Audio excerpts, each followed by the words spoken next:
Marcos 4.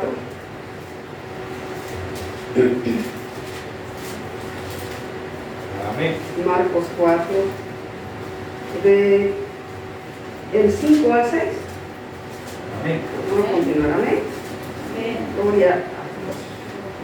Estamos contentos de estar otra vez en la iglesia, compartiendo los hermanos juntos en la palabra. Amén. Bueno, entonces lo leemos en el nombre del Padre, del Hijo y del Espíritu Santo. Decimos todos juntos así.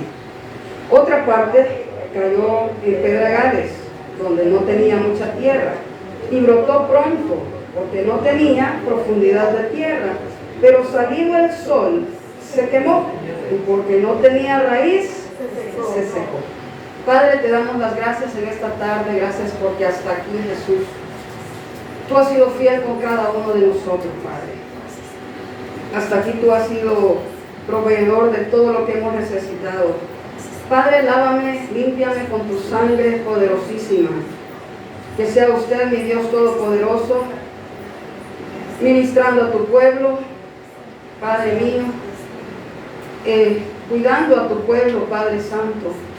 Pedimos siempre por las sanidades de nuestros familiares. Padre, en el nombre de tu Hijo ponemos la protección de nuestros familiares en tus manos, porque solamente tú, mi Dios, puedes protegernos de una manera impenetrable, Padre eterno. Guarda nuestros caminos, nuestra salida, nuestra entrada, nuestros hogares. Y te ruego, mi Dios, que bendigas este lugar, que bendigas esta iglesia, las familias que componen esta iglesia, las personas que salen a evangelizar.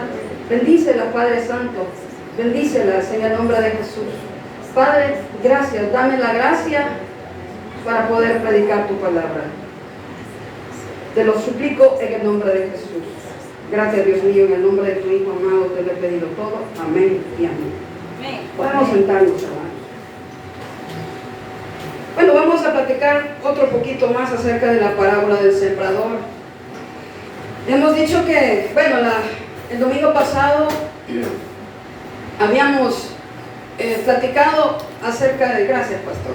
Gracias. Habíamos platicado acerca de esa semilla que fue sembrada en la parte del camino, a la vera del camino, por el camino, y que fue hollada. Pero el punto principal de todo eso, amados hermanos, es que esas personas a quien se le fue sembrada esa semilla carecían de entendimiento del Evangelio. Ese era el punto clave, el no entender el Evangelio. Decíamos también que Jesús, haciendo referencia a los sacerdotes, a los levitas, les decía: mi lenguaje no cabe en vosotros porque simplemente no sois mis hijos. Hacíamos referencia también acerca de la genética, acerca del genoma humano, que fue manipulado desde el principio. Algunos se asustaron cuando escucharon eso y le agarró aflicción, tribulación, angustia. Pero yo les digo, amados, no se preocupen, la realidad es la realidad. La manipulación está en el principio, en el Génesis, ahí está, usted lo puede leer y lo leímos. Y parte de ello, de esa manipulación, fue que el ser humano perdió su semejanza, perdió la semejanza de Dios. Y otro ejemplo muy claro también fue Caín y Abel, como de la pareja, de la primera pareja, surgen dos personalidades, obviamente dos personalidades diferentes, pero me refiero a una personalidad tan malévola como la de Caín y una personalidad tan benévola, ¿verdad? Los dos extremos disparados. ¿Y qué fue eso? Se llama manipulación de la genética. Seguimos en la actualidad viendo la manipulación de la genética. Claro, dentro de todo eso hay una cantidad de cosas que estudiar, no solo ahorita les di nada más un brochazo. Y entonces les dice a los sacerdotes, a los judíos, que mi palabra no tiene cabida en vosotros simplemente porque no sois de mi padre, sino vosotros sois de vuestro padre el diablo. Y tras de esas palabras que Jesús dijo, pues hay verdades muy profundas. Si alguno entró en alguna tribulación por esa palabra, simplemente hágase la pregunta o su reflexión: ¿estoy dando yo el fruto adecuado? He dado la espalda yo a Dios y he renegado y he sido anatema y he blasfemado en contra de Dios y he dicho que Dios aquí, Dios allá? Y si lo ha dicho, aflíjase, ¿verdad? Pero si no lo ha dicho, si usted está en la iglesia, si está perseverando en la iglesia, entonces ¿cuál es la aflicción? Sí, porque me llegó un mensaje ahí, usted me dijo, mandó al infierno a todo el mundo. Yo no mando al infierno a nadie. Simplemente estamos exegetando la palabra, ¿verdad? Entonces, en ese contexto donde el sembrador iba tirando la semilla y esa semilla cayó ahí a la vera del camino, ¿verdad? Y no tuvieron entendimiento, y el Satanás vino y viendo que no tenía entendimiento, agarró la semilla y bueno, sacó todo lo que la palabra o lo que había sido sembrado en el corazón. Viene también y existe la otra parte que dice que otra cayó en pedregales donde no tenía mucha tierra. Y esta parte, pedregales, está hablando de un tipo de suelo que está lleno de gravilla,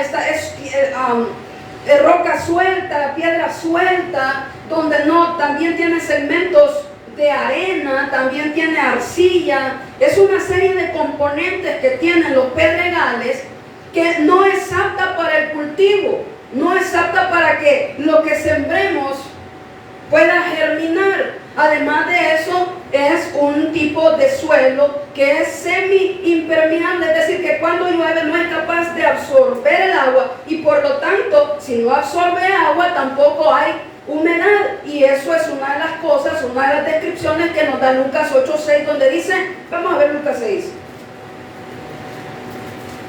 cerca de Marcos, Mateo, Marcos, Lucas 8. Vamos a ver. Lucas 8. Si ya lo halló, ayúdenme. 8:6 dice: otra parte cayó sobre la piedra y nacida se secó. ¿Por qué? Porque no tenía humedad. Porque el tipo de suelo es semi-impermeable, es decir, cuando llueve no es capaz de absorber el agua para poder ser húmeda y que tenga las características, el suelo tenga las características para ser propicia para un cultivo. Entonces, es un subsuelo que no produce nada. Y aunque haya un poco de tierra, algunos centímetros de tierra, pero si bajo de ese suelo, su subsuelo está lleno de roca, está lleno de piedra, tampoco ayudará, porque si llega a desarrollar esa semilla, si se llega a desarrollar y valga la redundancia, desarrolla una raíz, no va a poder crecer lo suficiente para poder nutrirse.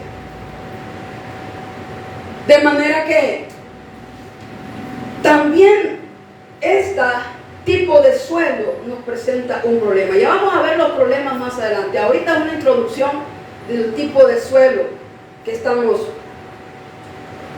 estudiando para que comprendamos luego. Y dice, porque otra parte cayó en pedregales donde no tenía mucha tierra. Y mire, y brotó pronto. Qué interesante esa palabra, y brotó pronto. Significa que no tuvo el proceso adecuado o el proceso completo para poder germinar adecuadamente. Es decir, en otras palabras, se arrebató para poder germinar esa planta o esa semilla. Esa palabra pronto me dice que no cumplió las expectativas, que se arrebató para producir. Porque la tierra, si bien es cierto, valga la redundancia, esa tierra tenía tierra, pero no era la suficiente para poder desarrollar completamente la germinación de la semilla. No era apta para el cultivo. Cada vez que uno siembra en una tierra, debemos de entender que la luz, la humedad el oxígeno, son importantes para que den el fruto adecuado. Y si esta no tenía ni profundidad, y no tenía humedad, y no tenía la tierra adecuada, significa que iba a ser una producción no muy apta para un buen cultivo, para un buen desarrollo. Entonces dice que brotó pronto, porque no tenía profundidad de tierra. No tenía profundidad de tierra. Pero quiero que vayamos a estas 3 cosas. 4 cosas bien importantes que describen los evangelios ahí. Tenían algunas características, malas características. Dice, una de las razones por las que se secó, porque la planta se secó. Dice 4 características. La primera era que no tenía mucha tierra.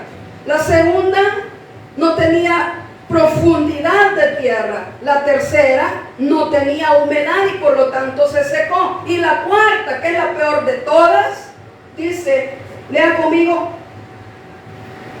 porque no tenía profundidad de tierra, pero salido el sol, se quemó. ¿Por qué? Dice, porque no tenía raíz. Porque no tenía raíz.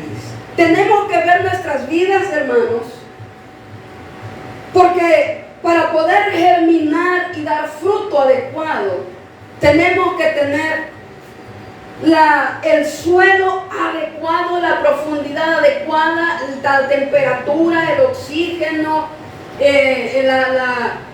la cantidad de sol, todo tiene que ser en términos equilibrados. Pero aquí me da 4 cosas que lo que hizo, sí, dio fruto, brotó la semilla, pero dice que no tenía raíz. La segunda, no tenía humedad y se secó. Tercera, no tenía profundidad de tierra. Y la cuarta, no era mucha tierra. ¿Cómo está nuestras vidas, hermanos? ¿Tenemos profundidad de tierra? ¿Somos un suelo productivo? ¿Nos falta la humedad? Mira qué interesante la humedad. La humedad es muy interesante. Adecuada es muy interesante. Porque cuando la tierra no es húmeda, ¿es bien seca o es demasiado dura? ¿Cómo está nuestro corazón? ¿Está húmedo o está duro o seco? ¿Cómo estamos nuestros corazones? Porque la palabra es bien clara, dice que la semilla se sembró en los corazones. Es decir, esta es la parte más importante del ser humano, porque es la puerta del alma. Entonces yo tengo que ver, yo tengo que tener un espíritu reflexivo y decir, Dios mío, ¿cómo está mi corazón? ¿Está húmedo? ¿Está seco? ¿Está duro? ¿Cómo está mi corazón delante de ti? Si lo que te están diciendo no te conmueve el corazón, déjeme decirle que tiene un corazón duro. Si el reclamo que te está haciendo tu esposo o tu esposa de las palabras duras que dijiste y usted se queda así como que bueno, pues ya lo dije, ¿y ahora qué? Ya lo dije. Y el hombre le está diciendo, mira, me lastimaste, tocaste mi dignidad. Y la esposa se queda así como que, pues ya lo dije. Ya ni modo, ¿verdad? Sin decir, pero es cierto, lastimé a mi esposo, lastimé a mi esposa. Quiere decir que tenemos un corazón bastante duro, hermanos. O cuando los padres no tienen esa... Mire, yo siempre he pensado que los padres tienen que saber pedir perdón a los hijos. Porque a veces meten las 4 extremidades, hermanos. Y hasta la cabeza. A más no poder. Están viendo que cipote, que la hija o que el hijo está afectadísimo y no tiene la delicadeza de decirle perdóname. Y le voy a decir por qué, porque no le importa. Porque el orgullo ha endurecido tanto su corazón que le vale un chongo. Ah, yo soy tu nana. ¿Verdad que así dicen, hermanas? Yo soy tu tata. Aguantar. La vida es así. Sí, hermano, la vida es dura, pero sí, pero hombre. No, bueno, ustedes que son papás no vayan a pasear en el cipote, pues. ¿Cómo está el corazón, hermanos? Lo tenemos demasiado sólido ya, o demasiado seco. Como digo yo, que dan abrazos de tusa. Seco aquello, hermano. Cuando usted abraza a alguien, usted no siente nada, pero absolutamente nada de que seca esta gente, dice uno. No hay amor, no hay humedad en el corazón. No hay nada. Es decir, nosotros en Cristo Jesús tenemos que tener un espíritu muy reflexivo de cómo estamos llevando nuestras vidas. Nosotros como hijos tenemos que aprender también a entender a nuestros padres y a saber que quizás su vida no fue la mejor, pues. Y decía un pastor, decía un predicador panameño, me acuerdo hace muchos años, pero a mí nunca se me olvidó el ejemplo que él puso. Sus padres o su papá, mejor dicho, muy seco él para expresar sus sentimientos. Entonces, a consecuencia, él desarrolló también esa sequedad. Miren cómo van los ejemplos y los modelos. Pero espérenme, ya vamos a llegar a algo más interesante. Y él desarrolló ese modelo, eso es ser seco. Entonces llegó el papá a la iglesia y como toda persona seca, ¿verdad? Sin sentimientos y sin nada, le vaya, ahí te van a ir a dar la comida, ahí va a llegar la comida, yo ahorita no te puedo atender porque tengo que hacer tal cosa. Y se muere el papá. ¿Y qué le enseñó Dios? Él en su testimonio diciendo, mostrar el amor a tus padres, aunque ellos no te hayan enseñado a abrazarlos. Y la mamá de la misma manera, ¿verdad? Hay mamás que llega uno y las abraza y... ¿Ya? ¿No se fijan ustedes? Eso significa que el corazón está seco. Y entonces cuando nuestros padres son personas secas de corazón, que sus papás no les enseñaron a manifestar su amor a través de un abrazo, uno de hijo que es cristiano tiene que aprender a abrazarlos. Porque le dijo Dios a este pastor, abraza a tu mamá, abrazarla fuerte y no la soltes aunque ella se quiera soltar. Enseñarle también. Para no tener un corazón seco. Pues cuando ustedes, amados hermanos, jóvenes, su mamá, su papá quizás son de aquellos machistas, a mí no me abracen vos, te abrácelo y enséñenle el amor de Cristo. Amén. Enséñenle a abrazar, ya deje esas posturas de a mí no me abracé delante de la nube, no se la yugo. Aprenda a abrazar, a mostrar su amor a través del abrazo a sus hijos, a través de un beso. Mis hermanos todavía se dan beso con mi papá, todavía beso santo, ¿verdad? No, pero con su papá, yo le digo, papá, eso no me diga, tan anciano, pues. O con la mamá también, Dios te bendiga, mami. ¿Eh? Pero ¿cómo está el corazón? ¿Será que solo piedras hay ahí, hermano? Solo gravilla, solo segmentos de arena, nada más. ¿Cómo está nuestro corazón? Vale, ahí se la dejo para que piense.